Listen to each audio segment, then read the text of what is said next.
Previously. Oh, looks like a certain doctor decided to come and save the day. Well, I think this time you might just be too late. The doctor turned around. 6 feet behind her, grinning in her face, was the Master.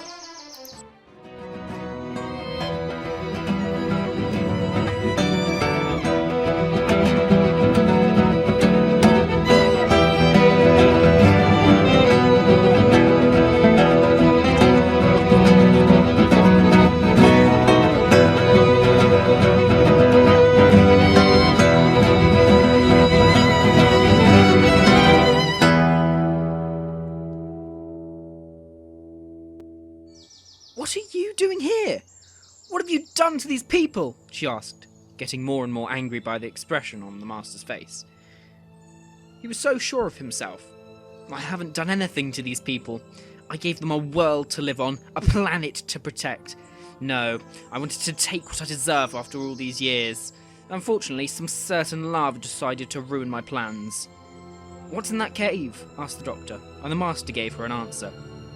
The lava flow was starting to make serious damage in the village. Looks like I have to go. Don't try and bother to help them. Within a moon, everything will be destroyed. Then I shall come back to take the time dragon with me. Within a second, the Master had gone through the door leading to the staircase, and when Yaz tried to open it, it was locked. Great. Did he lock us on a planet that's destroying itself? She asked. Looks like it. Well, the locking in part. About the self-destruction part, I'm not so sure. Why would a planet destroy itself? That doesn't make any sense. Not even to save a time dragon. The others asked her what a time dragon was. A time dragon is a dragon that has the power to erase an entire planet from time, just by breathing fire on it. They take about 500 years to come out of their golden egg. With it, the Master would almost have infinite power over the universe. The Doctor was in the middle of her analysis, when a woman came running towards them, a little boy in her arms. Did you see where he went? The Mystic O. He killed my husband, she asked, out of breath.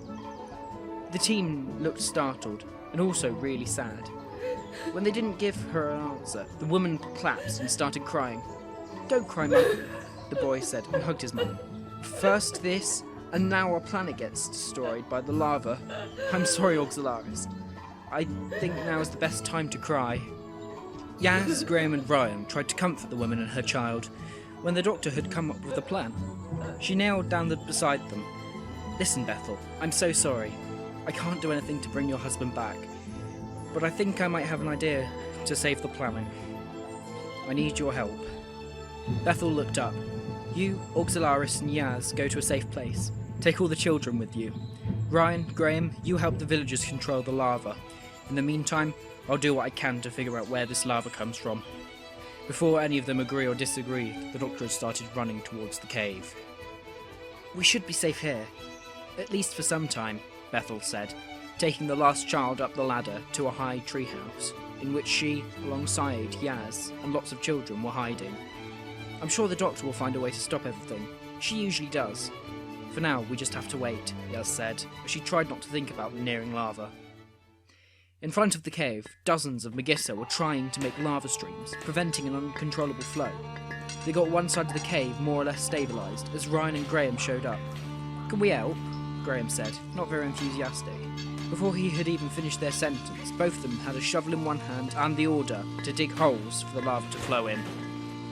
Meanwhile, the Doctor and her psychic paper were able to sneak past the cave guards to get a closer look at the tunnels and the lava. Something was definitely off.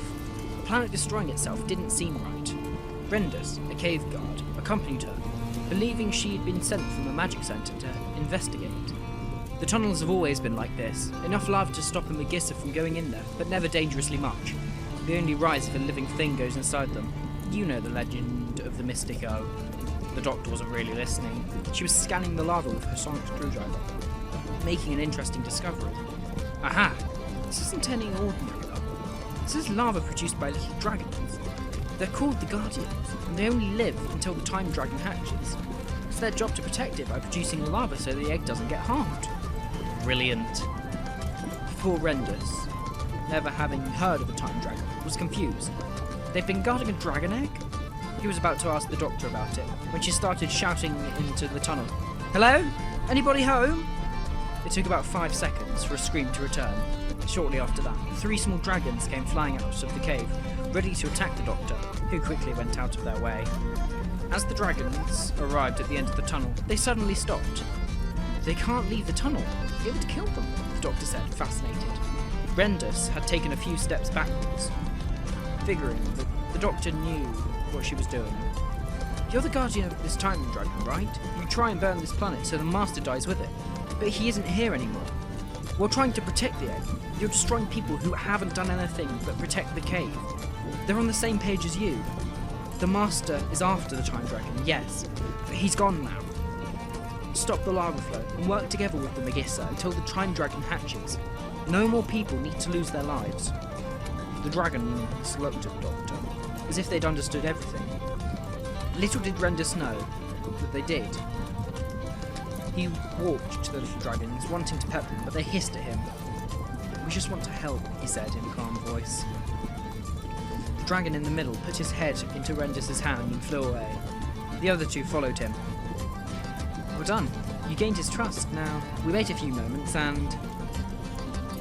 "The lava level is sinking again," someone shouted, and many relieved people shouted back.